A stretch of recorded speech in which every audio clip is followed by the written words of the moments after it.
Little House Live Day 29. As you can see, it's already fan time in this house. And I've been really busy today, so I'm just gonna let me say hi to everybody. See who all is here. Let's pop out the chat. I'm not unlisted or anything, right? Okay, because I had it unlisted at first so that I could change things around. And let me pop that out and say hi to Alexis Waller and Patricia Carson. Here's Johnny and Granny Frammy. Is that everybody that's here? I didn't think so. All right. Again, I reiterate. Well, I mean, if you're going to watch this in replay, you know most of this book is a fictionalized account of stories that she heard because when they were actually in Indian territory, she was only 18 months old. So I'm pretty sure some of these stories, you remember in Little House in the Big Woods, they were laying in bed and they were listening to the folks talk and tell the stories. How do you think they remember this stuff, right? Hey, Aldo, how's it going? Rosie Slade, D-Dup, Granny Frammy. Yeah, please be careful. Nightbot. Nightbot, you can't talk to me in all caps. And you got to be careful because it's basically for children, okay? But it's not. There may be children here, so you got to be careful. Nightbot is going to be very severe, all right? So we're on chapter 10. A roof and a floor. Everybody ready? Does everybody got their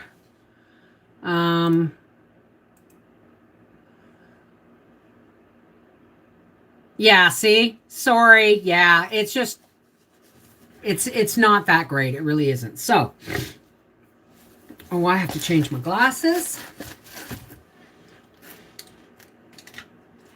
Put on my bifocals. I am stubbornly resisting trifocals.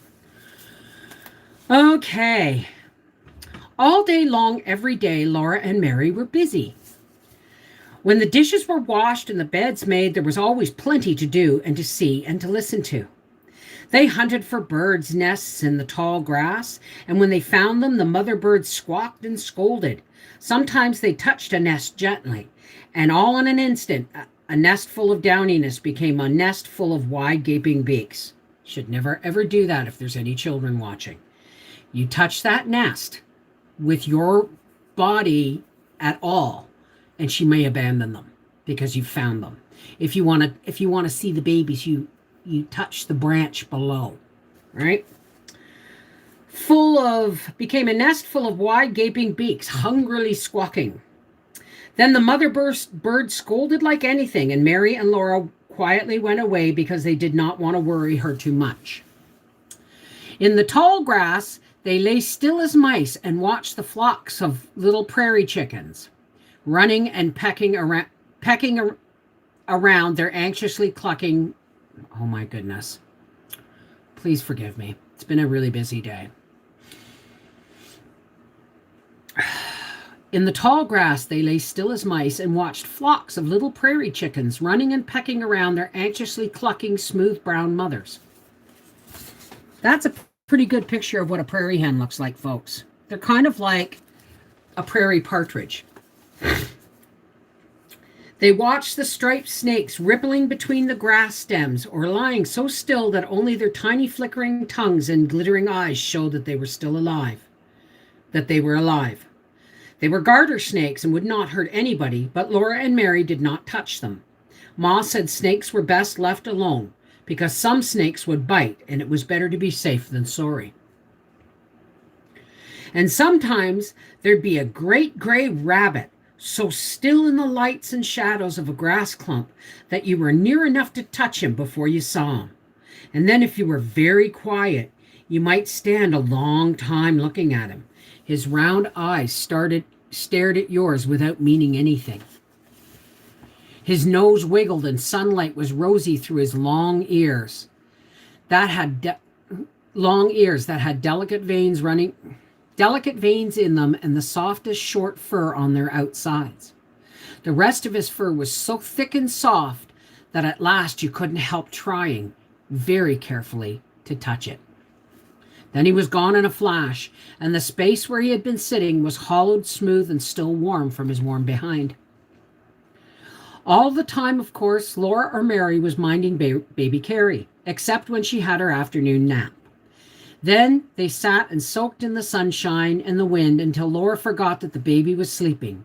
She jumped up and ran and shouted till Ma came to the door and said, "Dear me, Laura, must you yell like an Indian?" "I declare," Ma said, "if you girls aren't getting to look like Indians. Can I never teach you to keep your sunbonnets on?" Pa was up on the house wall beginning the roof. He looked down at them and laughed. "One little Indian, two little Indian, three little Indians," he sang softly. "No, only two." "You make three," Mary said to him. "You're brown too." "But you aren't little, Pa," said Laura. "Pa, when are we going to see a papoose?" "Goodness, Ma exclaimed. "What do you want to see an Indian baby for? Put your sunbonnet on now and forget such nonsense." Excuse me.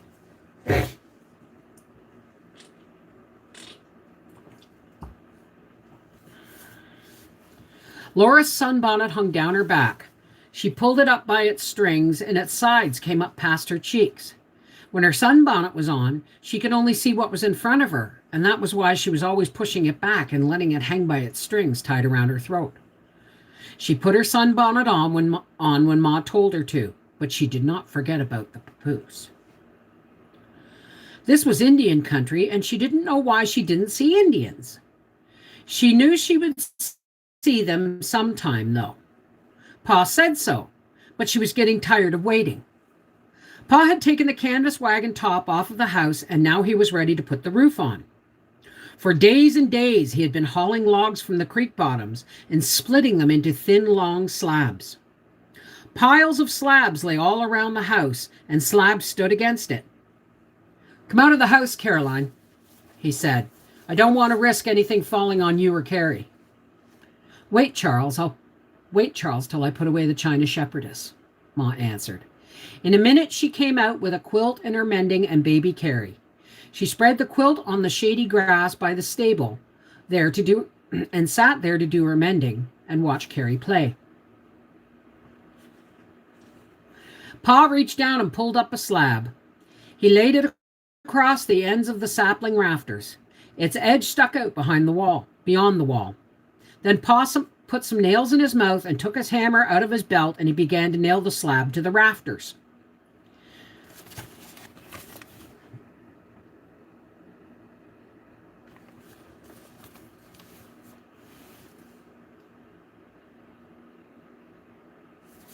Mr. Edwards had lent him the nails.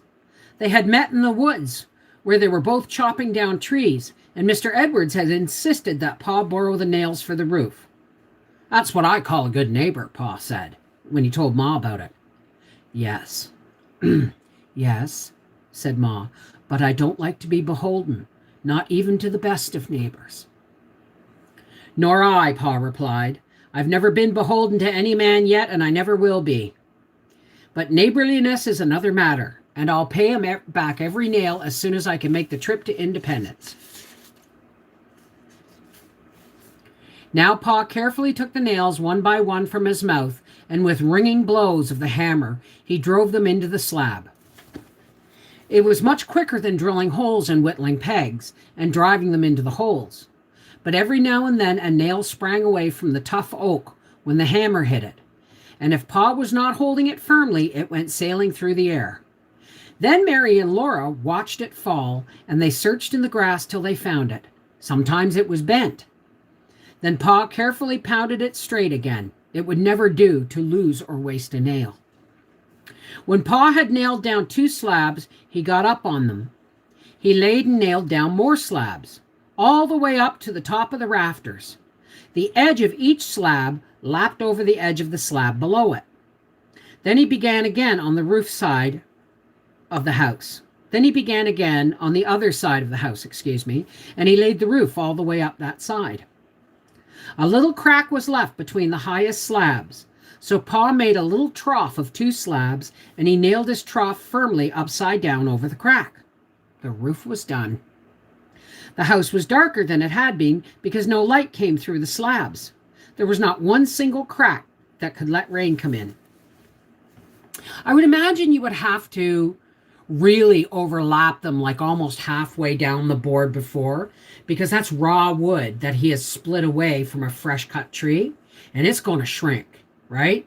So that's what I would be thinking. Okay. You've done a splendid job, Charles, Ma said, and I'm thankful to have a good roof over my head. You shall have furniture, too, as fine as I can make it, Pa replied. I'll make a bedstead as soon as the floor is laid. He began again to haul logs. Day after day he hauled logs. He did not even stop hauling logs to go hunting. He took his gun on the wagon and brought back at night whatever meat he had shot from the wagon seat. When he had hauled enough logs to make the floor, he began to split them. He split each log straight down the middle. Laura liked to sit on the woodpile and watch him. Sounds like me with my dad when I was a kid. First, with a mighty blow of his axe, he split the butt of the log. Into the crack, he slipped the thin edge of an iron wedge. Then he wrenched the axe out of the log, and he drove the wedge deeper into the crack. The tough wood split a little farther. All the way up the log, Pa fought that tough oak. He struck with his axe into the crack. He drove blocks of wood into it and moved the iron wedge higher. Little by little, he followed the crack up the log. He swung the axe high and brought it down with a great swing and a grunt from his chest. Ugh! The axe whizzed and struck. Plong! It always struck exactly where Pa wanted it to. At last, with a tearing, cracking sound, the whole log split. Its 2 halves lay on the ground, showing the tree's pale insides, and the darker streak up its middle. Then Pa wiped the sweat from his forehead and took a fresh grip on the axe, and he tackled another log. One day the last log was split, and next morning Pa began to lay the floor. He dragged the logs into the house and laid them one by one, flat side up. With his spade, he scraped the ground underneath and fitted the round side of the log firmly down into it.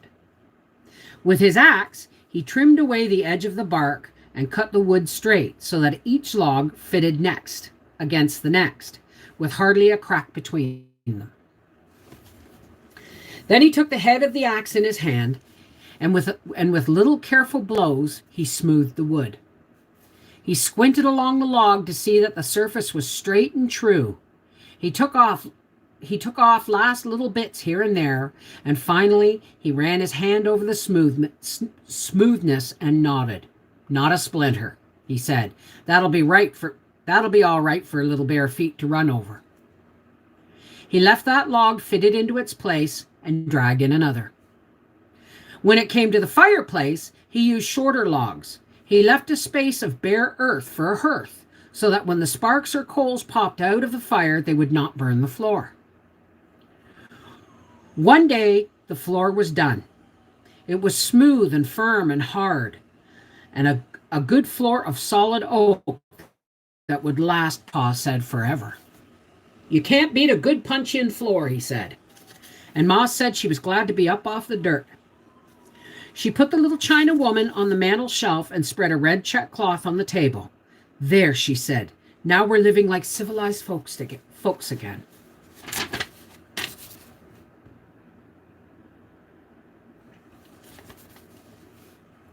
After that, Pa filled the cracks in the walls. He drove thin strips of wood into them and plastered them well with mud, filling every chink. That's a good job, Ma said. That chinking will keep out the wind no matter how hard it blows. Pa stopped whistling to smile at her. He slapped the last bit of mud between the logs and smoothed it and set down the bucket, and at last the house was finished. He didn't say whether he did the mud on the inside or the outside. I would think he would do it on the inside to keep it dry, right? Like the heat from the fireplace bake it. At last, the house was finished. I wish we had glass for the windows, Pa said. We don't need glass, Charles, said Ma. Just the same, if I do well with my hunting and trapping this winter, I'm going to get some glass in Independence next spring. And Pa said, hang the expense. Glass windows would be nice if we can afford them, Ma said, but we'll cross that bridge when we come to it. They were all happy that night. The fire on the hearth was pleasant, for on the high prairie even the summer nights were cool. The red check cloth was on the table, and the little china woman glimmered on the mantel shelf. And the new floor was golden in the flickering firelight. Outside, the night was large and full of stars. Pa sat for a long time in the doorway and played his fiddle and sang to Ma and Mary and Laura in the house and into the starry night outside.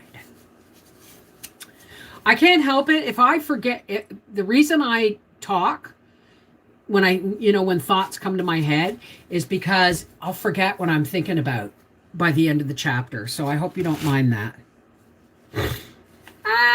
Ma is easy to please, but that by the time they make it to De Smet, she puts her foot down and says, "Nuh-uh, I ain't moving again."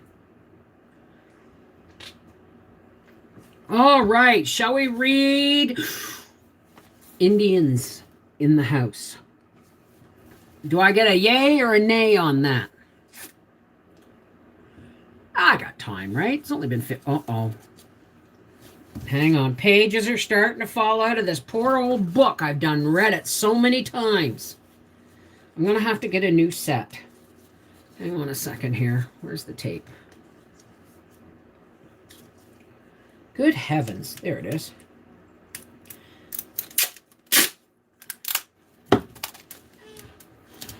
All right.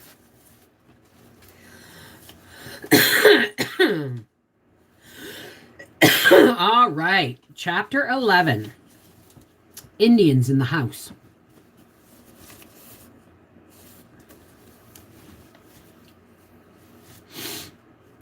Early one morning, Pa took his gun and went hunting. He had meant to make the bedstead that day. He had brought in slabs when Ma said she had no meat for dinner. So he stood the slabs against the wall and took down his gun. Jack wanted to go hunting too. His eyes begged Pa to take him, and his whines came up from his chest and quivered in his throat till Laura almost cried with him. But Pa chained him to the stable. Now remember, folks, Jack is fiction. When they moved out of the little house in the big woods, they left their dog, Wolf, behind. Remember that, okay? No, Jack, Pa said. You must stay here and guard the place. Then he said to Mary and Laura, his eyes begged Pa to take him, and whines came up from his chest and quivered in his throat till Laura almost cried with him. But Pa chained him to the stable. No, Jack, Pa said. You must stay here and guard the place. Then he said to Mary and Laura, don't let him loose, girls. Can you imagine chaining the indignity to the dog of chaining him after walking hundreds and hundreds and hundreds of miles, loose and free, following them when they left him behind? You know what I mean? But the indignity of chaining him up. I would have I'm sorry. I mean, Gracie's been used to it, but don't let him loose, girls. Poor Jack lay down. It was a disgrace to be chained, and he felt it deeply. Sorry, I should have read the next line. He turned his head from Pa and would not watch him go away with the gun on his shoulder. Pa went farther and farther away till the prairie swallowed him and he was gone. Laura tried to comfort Jack, but he would not be comforted. The more he thought about the chain, the worse he felt. Laura tried to cheer him up and to frisk and play. He only grew more sullen. Both Mary and Laura felt they would not leave Jack while he was so unhappy. So all that morning they stayed by the stable. They stroked Jack's smooth, brindled head. Oh, my pages are falling out. and around his ears and told him how sorry they were he must be chained.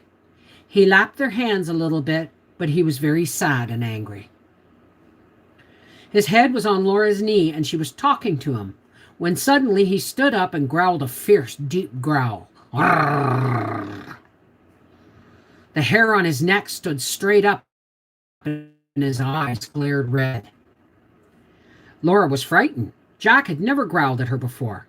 Then she looked over her shoulder where Jack was looking, and she saw two naked wild men coming one behind the other on the Indian trail. "Mary, look!" she cried. Mary looked and saw them too. They were tall, thin, fierce-looking men. Their skin was brownish red. Their heads seemed to go up to a peak, and the peak was a tuft of hair that stood straight up on end in feathers. Their eyes were black and still and glittering, like snakes' eyes. They came closer and closer. Then they went out of sight on the other side of the house. Laura's head turned, and so did Mary's, and they looked at the place where those terrible men would appear when they came past the house. "Indians," whispered Mary. Laura was shivery. There was a queer feeling in the middle, and in the bones. There was a queer feeling in her middle, and the bones in her legs felt weak. She wanted to sit down, but she stood and looked and waited for those Indians to come out from beyond the house. The Indians did not do that. All this time, Jack had been growling. Now he stopped growling, and he was lunging against the chain. His eyes were red, and his lips curled back, and all the hair on his neck was bristling. He bounded and bounded, clear off the ground, trying to get loose from the chain. Laura was glad that the chain kept him right there with her. Excuse me, I have to put another piece of tape on. The joys of live reading.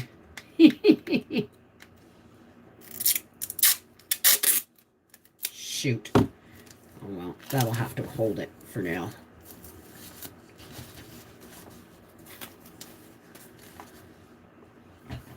All this time, Jack had been growling. Oh no, we read that. Okay. "Jack's here," she whispered to Mary. "Jack won't let them hurt us. We'll be safe and stay close to Jack." "House with Mom, Carrie." Then Laura began to shake all over. She knew she must do something. She did not know what those Indians were doing to Ma and baby Carrie. So there was no sound at all from the house. "What are they doing to Ma?" she screamed in a whisper. "Oh, I don't know," Mary whispered. "I'm going to let Jack loose," Laura whispered hoarsely. "Jack will kill them." "Pa said not to," Mary answered. They were too scared to speak out loud. They put their heads together and watched the house and whispered. "He didn't know Indians would come, though," Laura said. "He said not to let Jack loose." Mary was almost crying. Laura thought of little baby Carrie and Ma, shut in the house with those Indians. She said, "I'm going to help Ma." She ran 2 steps, walked a step, and then turned and flew back to Jack. She clutched him wildly and hung onto his strong, panting neck. Jack wouldn't let anything hurt her. "We mustn't leave Ma there alone. We mustn't leave Ma in there alone," Mary whispered. She stood still and trembled. Mary would never move when she was frightened.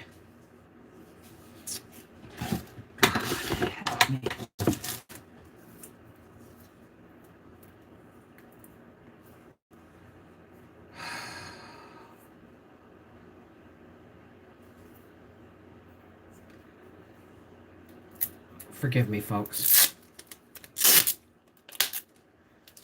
These pages fall out and I'll never find them again.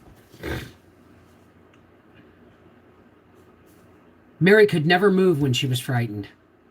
Laura hid her face against Jack and held onto him tightly. Then she made her arms let go.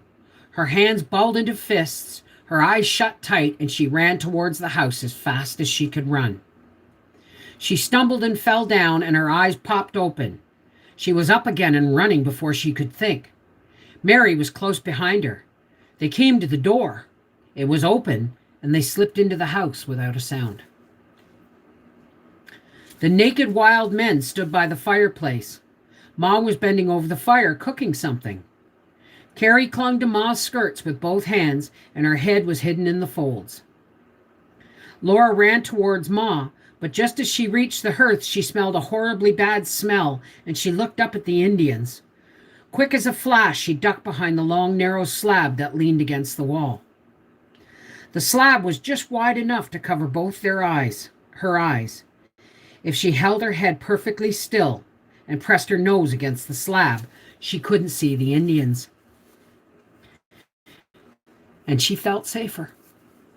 But she couldn't help moving her head just a little so that one eye peeped out and she could see the wild men.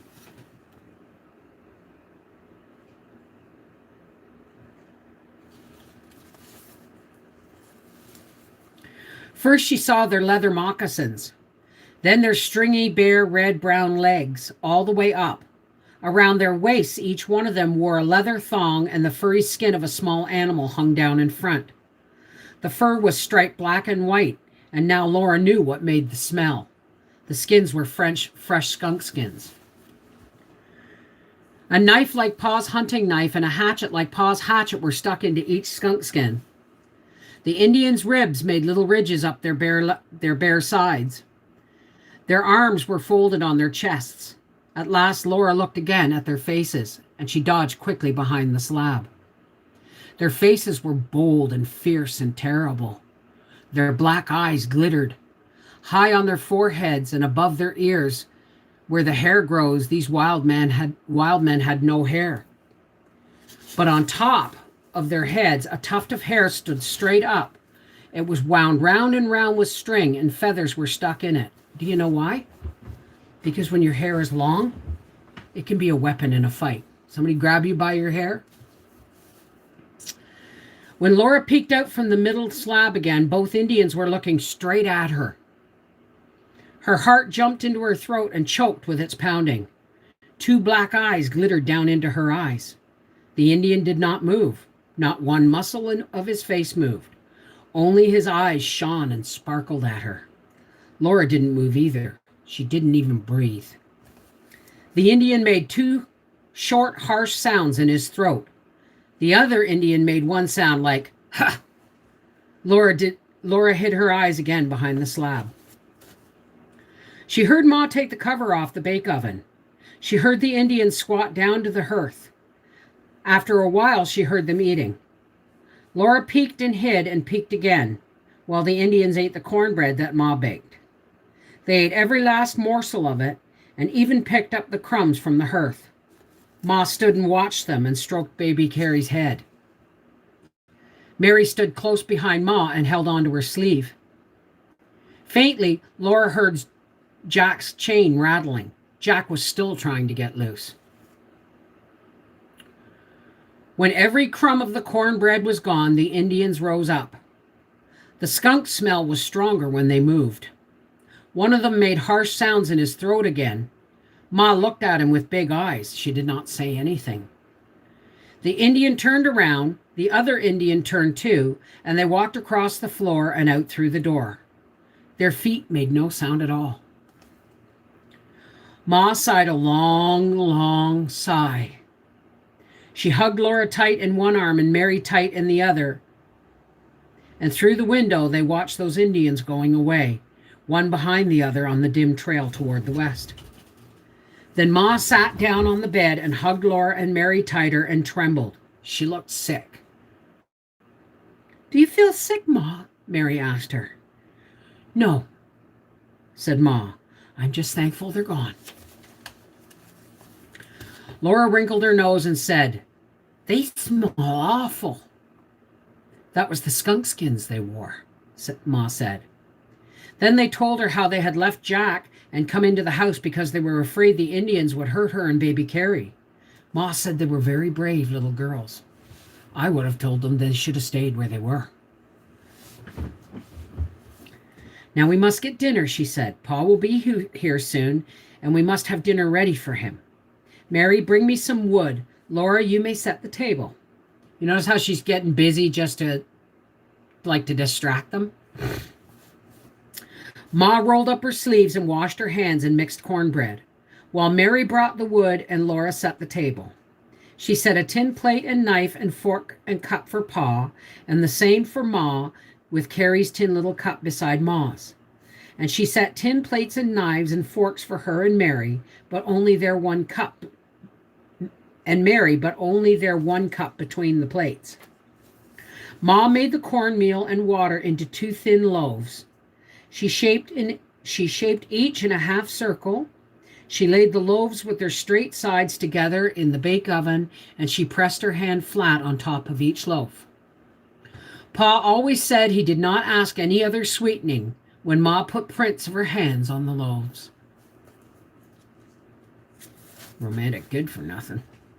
Laura had hardly set the table when Pa was there. He left a big rabbit and 2 prairie hens outside the door, and stepped in and laid his gun on its pegs. Laura and Mary ran and clutched him, both talking at once.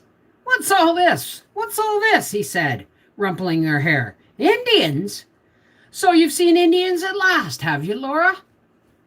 I noticed they have a camp in the little valley west of here. Did the Indians come to the house, Caroline?" "Yes, Charles, 2 of them," Ma said. "I'm sorry, but they took all your tobacco, and they ate a lot of cornbread. They pointed to the cornmeal and made a sign for me to cook some. I was afraid not to." "Oh, Charles, I was afraid." "You did the right thing," Pa told her. "We don't want to make any enemies with any Indians." And then he said, "Phew, what a smell!" "They wore fresh skunk skins," said Ma. "And that was all they wore." "Must have been thick while they were here," Pa said. "It was, Charles. We were short of cornmeal, too."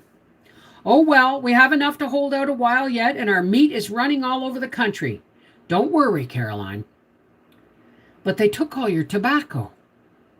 "Never mind," Pa said. "I'll get along without tobacco until I can make the trip to Independence. The main thing is to be on good terms with the Indians. We don't want to wake up some night with a band of the Screeching Dev." He stopped. Laura dreadfully wanted to know what he had been going to say, but Ma's lips were pressed together, and she shook a little shake of her head at Pa. "Come on, Mary and Laura," Pa said. "We'll skin that rabbit and dress the prairie hens while that cornbread bakes. Hurry, I'm hungry as a wolf." They sat on the woodpile in the wind and sunshine and watched Pa work with his hunting knife. The big rabbit was shot through the eye, and the prairie hens' heads were shot clean away. "They never knew what hit them," Pa said. That's a good shot, but we know this is fiction, so. But I guess you'd have to be a really good shot, especially with a muzzle loader. If your family's depending on the meat, you'd have to be a bloody good shot, right? Laura held the edge of the rabbit skin while Pa's keen knife ripped it off the rabbit meat. "I'll salt this skin and peg it out on the house wall to dry. It will make a warm fur cap for some little girl to wear next winter." But Laura could not forget the Indians. She said to Pa, if they had turned Jack loose, he would have eaten those Indians right up. Pa laid down the knife. "Did you girls even think of turning Jack loose?" he asked in a dreadful voice. Laura's head bowed down, and she whispered, "Yes, Pa." "After I told you not to," Pa said in a more dreadful voice. Laura couldn't speak, but Mary choked, "Yes, Pa." For a moment, Pa was silent. He sighed a long sigh like Ma's after the Indians went away. "After this," he said in a terrible voice, "you girls remember always to do as you're told. Don't you even think of disobeying me. Do you hear?" "Yes, Pa," Laura and Mary whispered. "Do you know what would have happened if you had turned Jack loose?" Pa asked. "No, Pa," they whispered. "He would have bitten those Indians," said Pa. "Then there would have been trouble." Bad trouble. Do you understand? I doubt they did, but just his tone of voice scared the crap out of them, no doubt. Sorry. Yes, Pa, they said, but they did not understand. Would they have killed Jack? Laura asked. Yes, and that's not all. You girls remember this. You do as you're told, no matter what happens. Yes, Pa, Laura said, and Mary said, yes, Pa. They were glad they had not turned Jack loose. Do as you're told, said Pa, and no harm will come to you. Backy too? Wow! 26 people. All right, well, love you all. I've got to go to my friend's house. We're going quilting. Wonderful. Goodbye, 1927. I don't understand. Oh, okay. All right. Listen, this is Bev from Reading with Beverly Wolfe. And I hope you guys enjoyed Little House Live Day 29. See you next Saturday for Little House Live Day 30. Take care. God bless. I love you guys. And thank you. Thank you.